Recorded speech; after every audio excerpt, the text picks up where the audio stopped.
పదవి కాపాడుకుంటాడట ముఖ్యమంత్రి గారు. ఆయనకు తెలుసు ఇప్పుడు రైతులకు ఓట్లు వేయించుకున్నాడు, అబద్ధాలు చెప్పిండు, ఓట్లు వేయించుకున్నాడు.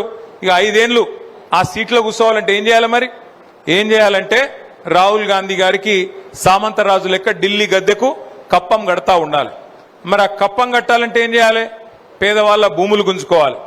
భూములు గుంజుకొని ఆ భూములు అర్రాసి పెట్టి పేదల ఇండ్లు గులగొట్టి, చూస్తున్నారు కదా ఎన్ని ఇండ్లు గులగొట్టిండో. మొన్న ఖమ్మంలో గులగొట్టిండు 1000 ఇండ్లు ఒకటే దగ్గర.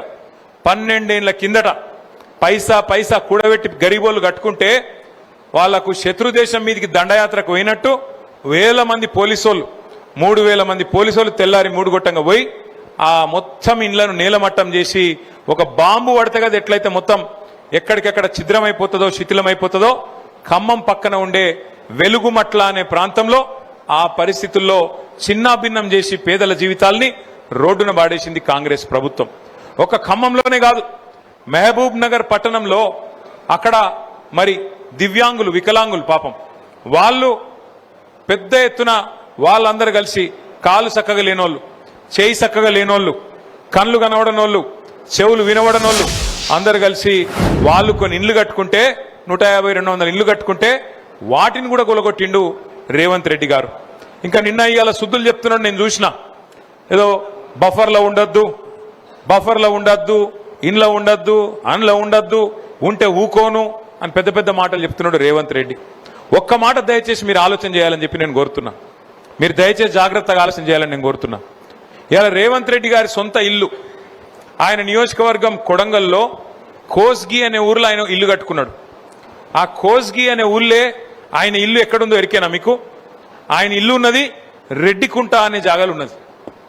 ఆ ఏరియా పేరే రెడ్డికుంట. ఆయన కట్టుకున్నది కూడా తాలాబులనే కట్టుకున్నాడు, చెరువులనే కట్టుకున్నాడు, చెరు లోపలనే కట్టుకున్నాడు. కానీ అది ఊలగొట్టాడట, దాన్ని ఎవడు ముట్టద్దట. ఎందుకంటే ముఖ్యమంత్రి కదా, ముడితే ఊకుంటాడా? అధికారుల ఉద్యోగాలు ఊస్ట్ అయిపోతాయి, అది ముట్టరట. ముఖ్యమంత్రి అన్న తిరుపతి రెడ్డి ఆయన ఇల్లు దుర్గం చెరువు హైదరాబాద్లో, అది కూడా శిఖంలోనే ఉన్నది. కానీ దాన్ని ఎవడు ముట్టాడు. అది బఫర్ జోన్లు, శిఖంలు ఇవన్నీ గరీబోళ్ళకే తప్ప పెద్దోళ్ళకు ఉండయి. మంత్రి పొంగులేటి శ్రీనివాసరెడ్డి ఆయనది కూడా శిఖంలోనే ఉన్నది, హుస్సేన్ సాగర్ మన ఉస్మాన్ సాగర్లా, దాన్ని ఎవడు ముట్టాడు. డాక్టర్ వివేక్ మంత్రి ఆయనది కూడా అందులోనే ఉన్నది శిఖంలా, దాన్ని ఎవడు ముట్టాడు. పట్నం మహేందర్ రెడ్డి చెరువు మధ్యలో కట్టిండు గెస్ట్ హౌస్, దాన్ని ముట్టే దమ్మెవనికి లేదు. కానీ గరీబోని ఇల్లు మాత్రం కొద్దిగా ఇటు అటు ఉన్నా పోవాలి, బుల్డోజర్ తీసుకుపోవాలి, కూలగొట్టాలి, ఎవరికి చెప్పుకుంటావో చెప్పుకోపో అని చెప్పి మెడలు పట్టి నువ్వు కవితలు వారేయాలి. ఇందిరమ్మ రాజ్యం అంటే ఇండ్లు కూలగొట్టుడేనా? ఇందిరమ్మ రాజ్యం అంటే గరీబోని మెడలు పట్టి నూకేసుడేనా? ఆలోచన చేయండి. నువ్వు ఏం చెప్పొచ్చినావు అధికారులకు? ఎన్ని మాటలు చెప్పినావు? 6 గ్యారంటీలు అన్నావు, 100 రోజుల్లో చేస్తా అన్నావు. 100 రోజులుగా దగ్గర 1000 రోజులకు వచ్చిందిగా. 1000 రోజులు దగ్గర పడ్డాయి. ఇంకొక 100 రోజులు 150 రోజులు అయితే 1000 రోజులు దగ్గర పడతాయి. 100 రోజుల్లో 6 గ్యారంటీలు అని చెప్పిన పెద్ద మనిషి, 100 రోజుల్లో 6 గ్యారంటీలు అమలు చేస్తా అని చెప్పిన పెద్ద మనిషి ఒక్కటన్నా అమలు చేసిండా? ఒకటే ఒకటి ఏం చేసినవరు అయ్యా అంటే ఒకటే చెప్తాడు, ఫ్రీ బస్ పెట్టలేదా అంటాడు. ఇక ఈ ఫ్రీ బస్ కథ మీకు తెలుసు నాకంటే బాగా. ఆడోళ్ళకి ఫ్రీ అట, మగోళ్ళకి డబుల్ టికెట్ అట. ఏం లాభం అది? ఇంట్లో ఆడోళ్ళు ఉంటారు, మగోళ్ళు ఉంటారు. ఆడోళ్ళకు ఫ్రీ అట, మగోళ్ళకు డబుల్ టికెట్ అట. ఇదివరకు మహిళలు ఎక్కితే కనీసం గౌరవించి ఇవ్వడంలో లేదు, సీట్ ఇస్తుండే.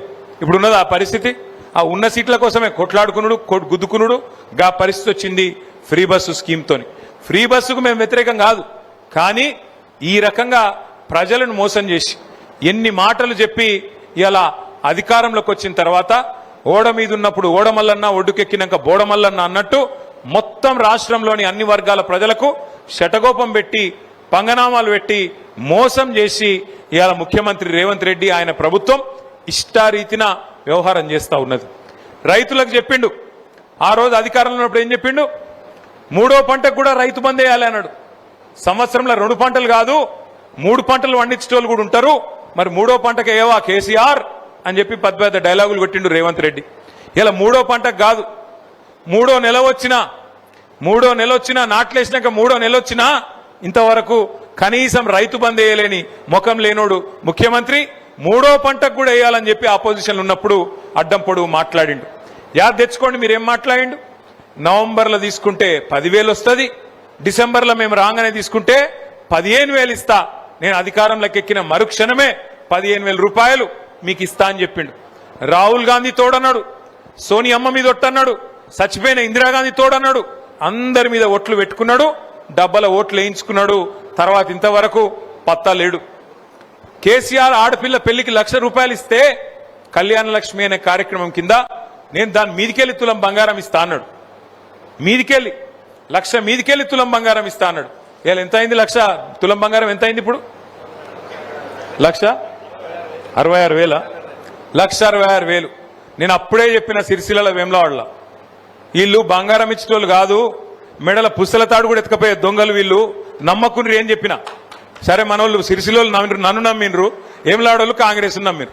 ఇప్పుడు ఏమాయ మరి వచ్చిందా తులం బంగారం? ఎవరికన్నా తులం బంగారం కాదు, తులం ఇనుము కూడా ఇయ్యరిల్లు.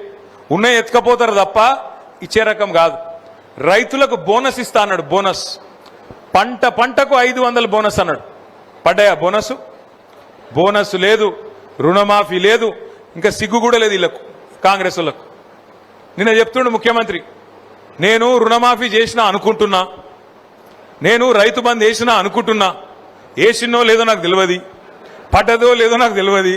మరి నువ్వెందుకు పికనికా? నువ్వు మా ముఖ్యమంత్రివా? నువ్వు లేకపోతే ఇంకోట ఏంది నువ్వు? మరి నువ్వు రైతు బంద్ అయితే నీకు తెలియదు, రుణమాఫీ జరిగిందో లేదో నీకు తెలియదు.